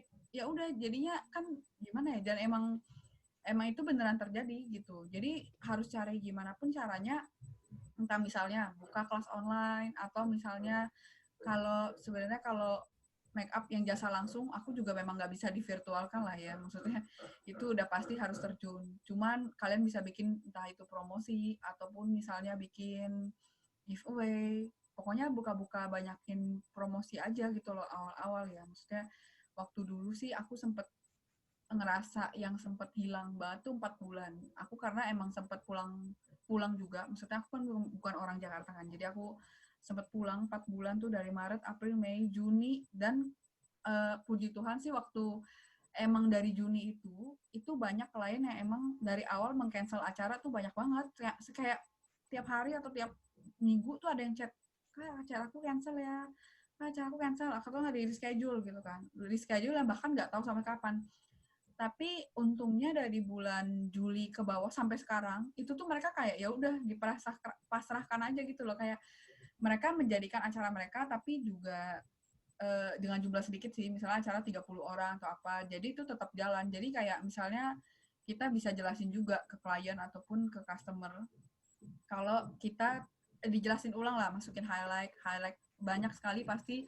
Untuk bisnis-bisnis yang sekarang mereka bikin highlight khusus pandemi itu pasti banyak. Jadi mereka jelasin gimana cara orang tetap mau pakai jasa kita. Kayak make up, aku misalnya cara aku pembersihan itu gimana, apa yang aku jaminkan ke mereka supaya aku tuh memang steril gitu loh. Maksudnya alat-alatku steril, gimana cara aku bersihinnya itu juga penting. Orang kan pasti juga aduh ragu nih, aku pengen ikut tapi aku nggak berani gitu, atau enggak aku pengen pakai jasanya tapi aku takut kena corona gara-gara vendornya gitu kan. Itu juga penting. Nah, terus abis itu kalau secara tadi untuk keamanan itu penting, paling utama lah. Tapi kalau untuk yang lain secara promosi ya itu boleh lah. Dan juga sebenarnya karena juga bawaan sekarang orang juga karena COVID juga nggak seheboh waktu awal-awal, itu juga nggak meningkatkan rasa takut klien kepada vendor sih. Jadi pokoknya lakukan konten posting itu sestabil mungkin, sesering mungkin, masukin highlight juga kayak yang dimention sama Natasha tadi, karena highlight orang pasti akan ngecek, masukin highlight pandemi atau enggak orang juga banyak yang charity sekarang. Jadi kan karena pandemi orang banyak charity tuh, sumbang-sumbang. Nah, kalian bisa infoin, misalnya pendapatan kalian tiap bulan 5% kalian sumbangin untuk charity. Itu boleh juga. Pokoknya lakukan apapun yang bisa, yang menjadi berkat buat kalian ataupun orang lain lah. Gitu. Baik, betul sekali ya. Kita juga harus, apalagi kondisi pandemi ini, baik produk atau jasa, benar-benar harus mementingkan hygiene dan juga keamanan dari customer kita. Dan tentunya yang pasti kualitas kita yang terbaik kita bisa tunjukkan supaya orang juga punya trust kepada kita. Dan akhirnya usaha-usaha meskipun dalam kondisi pandemi ini tetap bisa survive. Baik, kalau dari Natasha sendiri, bagaimana tanggapannya mengenai pertanyaan yang tadi, supaya kita dalam pandemi COVID ini bisa tetap stand out secara e-marketing di tengah kompetisi yang ada? Menurut aku sendiri, untuk di bidang aku nih yang menjual produk, aku ngerasa di setiap kita tuh harus punya the uniqueness. Jadi kayak produk apa yang mau kamu jual, itu kamu harus punya keunikan dibandingkan dengan online shop lainnya. Karena kayak yang tadi aku bilang, aku pernah ngerasain jatuh dengan aku jual cuma brownies dan tiramisu, karena semua orang bikin barang yang sama, dan bentuk yang sama. Itu aku ngerasa, oh aku nggak punya uniqueness nih di sini. Makanya itu yang kadang ngebuat kita tuh drop banget gitu orderannya.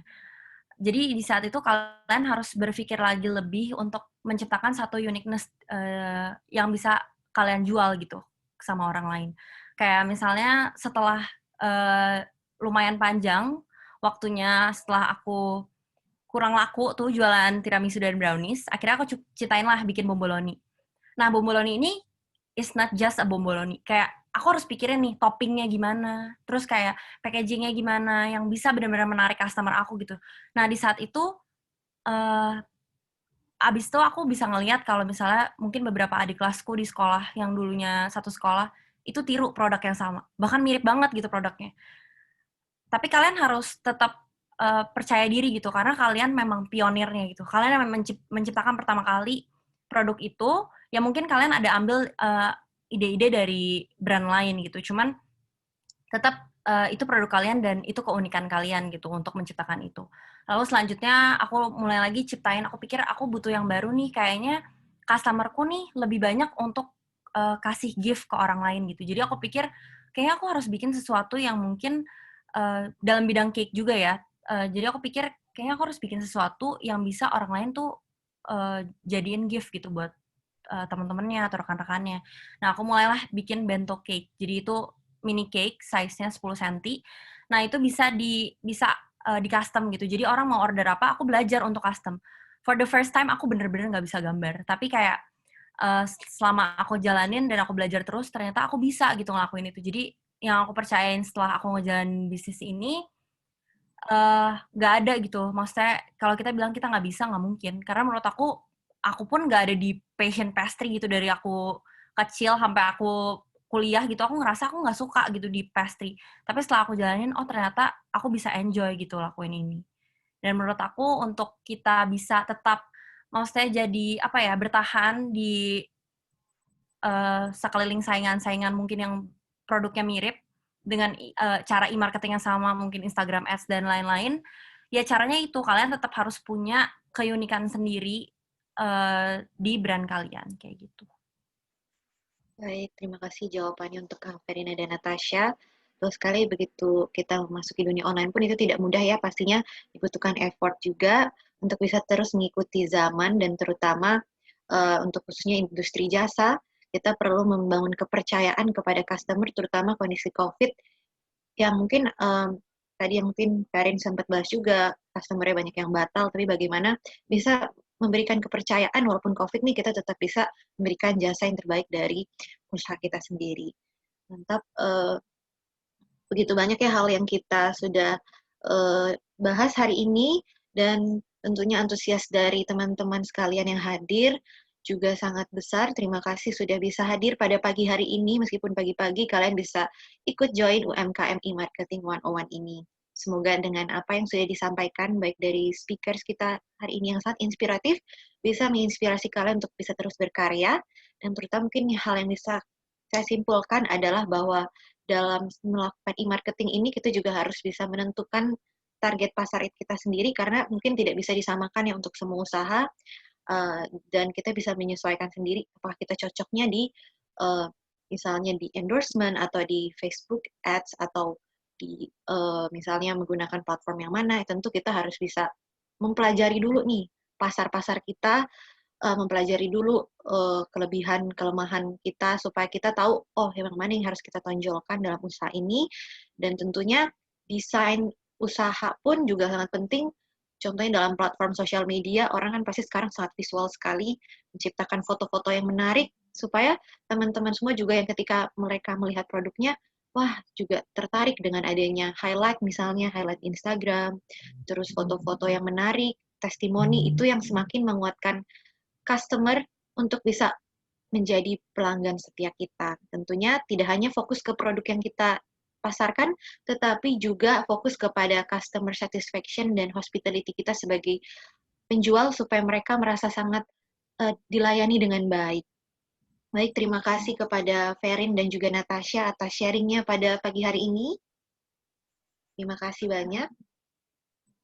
Oke, sebagai alumni UPH, pastinya tentu UPH juga sangat bangga untuk bisa menciptakan berbagai alumni-alumni yang sudah berkreasi pada bidangnya masing-masing, dan tentunya sangat senang sekali saya juga hari ini bisa memimpin acara ini yang sangat inspiratif. Terima kasih atas kesempatannya, semoga acara ini bermanfaat. Saya ucapkan terima kasih dan saya undur diri dari UMKM e-Marketing 101 hari ini. Baik, saya akan kembalikan kepada MC Anita dan Fania. Terima kasih. Baik, terima kasih Ibu Kezia. Mari kita berikan tepuk tangan yang meriah terlebih dahulu untuk Ibu Kezia dan kedua pembicara kita hari ini.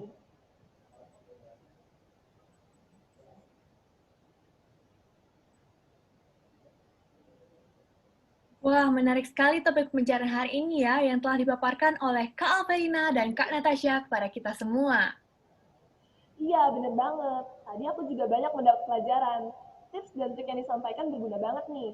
Apalagi sekarang lagi maraknya bisnis online.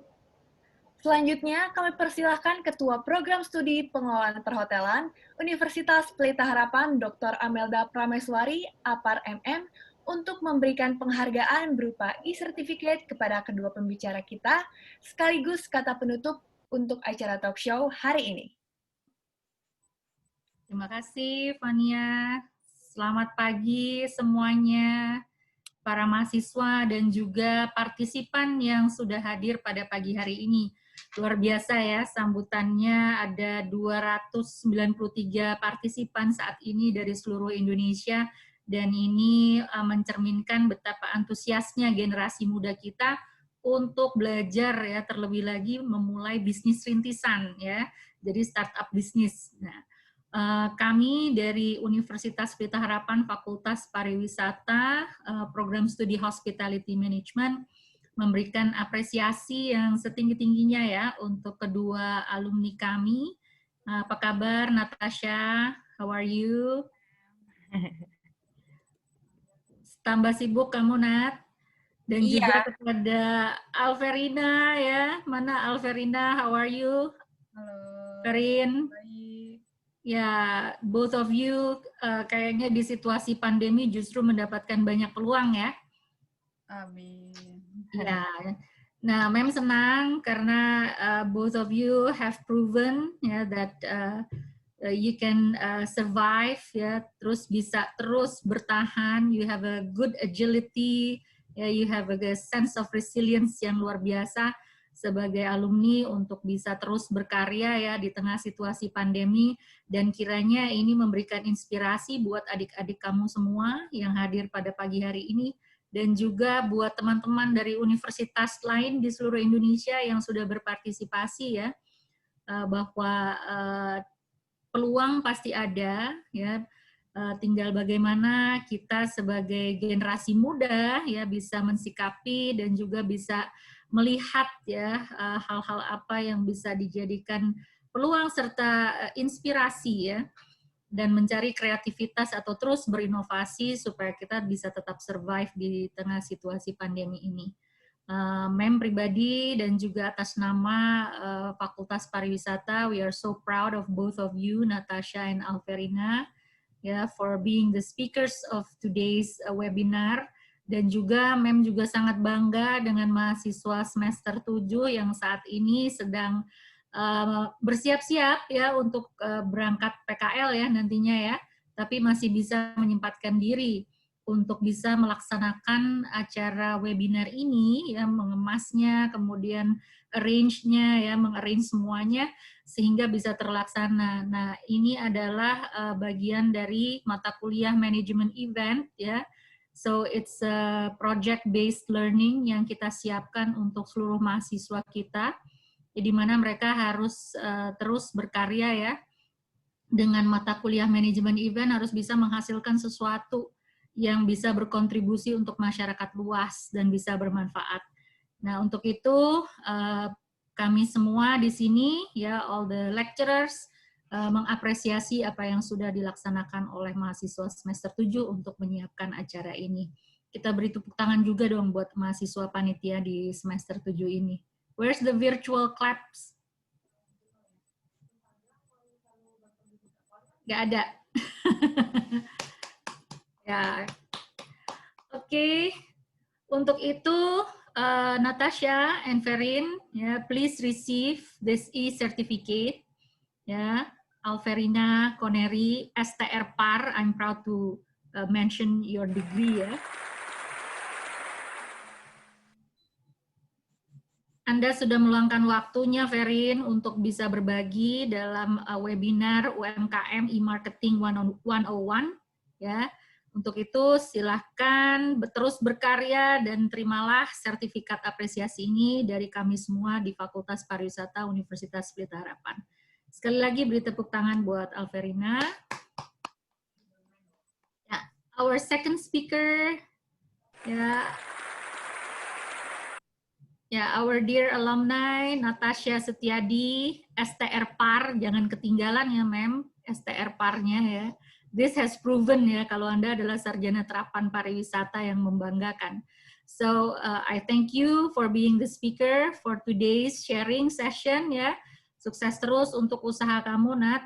Jadi, kedepannya jangan lupakan ya, alumni kita ya, sebuah institusi yang besar, program studi yang besar, tentunya tidak akan bisa berdiri, tidak akan bisa besar kalau tidak ditopang oleh para alumninya. Ya, terus berkarya Ferin dan Natasha. I thank you all. Terima kasih semuanya. Selamat mengikuti acara selanjutnya ya, foto bersama. Saya kembalikan kepada Fania sebagai MC kita. Terima kasih Mem Ames atas kata penutupnya. Mari kita berikan tepuk tangan yang meriah untuk Mem Ames. Wah, tidak terasa ya, waktu berlalu begitu cepat. Sehingga sampailah kita di penghujung acara UMKM e-marketing 101 hari ini. Sebelum mengakhiri acara ini, kita akan melakukan sesi dokumentasi terlebih dahulu. Dimohon kepada para peserta untuk menyalakan kameranya.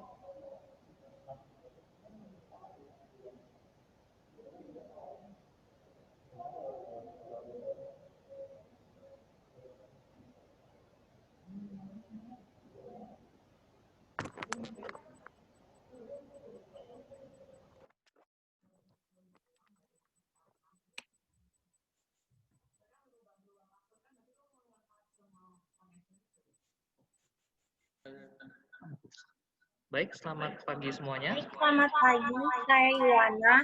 Kita akan melakukan sesi foto bersama. Saya akan mulai dari slide pertama.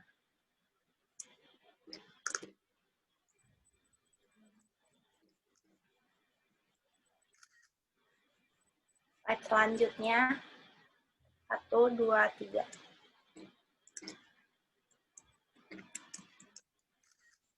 Slide selanjutnya, 1, 2, 3. Slide selanjutnya, 1, 2, 3. Slide selanjutnya, 1, 2, 3. Slide selanjutnya, 1, 2, 3. Slide selanjutnya, 1, 2, 3. Slide selanjutnya, 1, 2, 3. Slide selanjutnya, 1, 2, 3. Slide selanjutnya, 1, 2, 3. Slide selanjutnya, 1, 2, 3. Slide terakhir, 1, 2, 3. Terima kasih, saya akan kembalikan ke MC. Terima kasih, Wana. Diharapkan kepada seluruh peserta untuk mengisi form evaluasi acara dengan cara men-scan QR barcode yang tertera pada layar atau pada link yang sudah dikirimkan melalui room chat untuk mendapatkan e-certificate. Sembari mengisi form evaluasi, kami punya berita gembira nih. Ada 5 pemenang beruntung yang caption post Instagramnya paling menarik. Masing-masing akan mendapatkan voucher OVO senilai Rp50.000 yang akan dikirimkan ke email masing-masing ya. Oh iya, setelah ini masih ada acara yang tidak kalah seru, yaitu Food Wars. Online cooking demo yang juga diselenggarakan teman-teman mahasiswa Fakultas Pariwisata pada 10.30 pagi hari ini. Jadi kalian masih bisa ikutan. Nah, sampailah kita pada akhir acara talk show pada hari ini. Kami mengucapkan terima kasih atas kehadiran dan partisipasi Dr. Amelda Prameswari Apar MM, selaku Ketua Program Studi Pengelolaan Perhotelan Universitas Pelita Harapan, Ibu Keisha Christine selaku moderator, Kak Natasha Setiadi dan Kak Alverina Koneri selaku pembicara, juga para peserta yang mengikuti acara talk show ini dari awal sampai akhir. Atas nama seluruh panitia penyelenggara, kami memohon maaf bila ada kata-kata kami yang kurang berkenan. Demikian acara online talk show pada hari ini. Saya Anita Karolin. Dan saya Fania Febriana. Kami berdua pamit undur diri dan sampai jumpa di kesempatan lainnya. Assalamualaikum warahmatullahi wabarakatuh. Salam sejahtera bagi kita semua. Shalom. Om Santi Santi Santi Om. Namo Buddhaya. Salam kebajikan. Stay safe and stay healthy.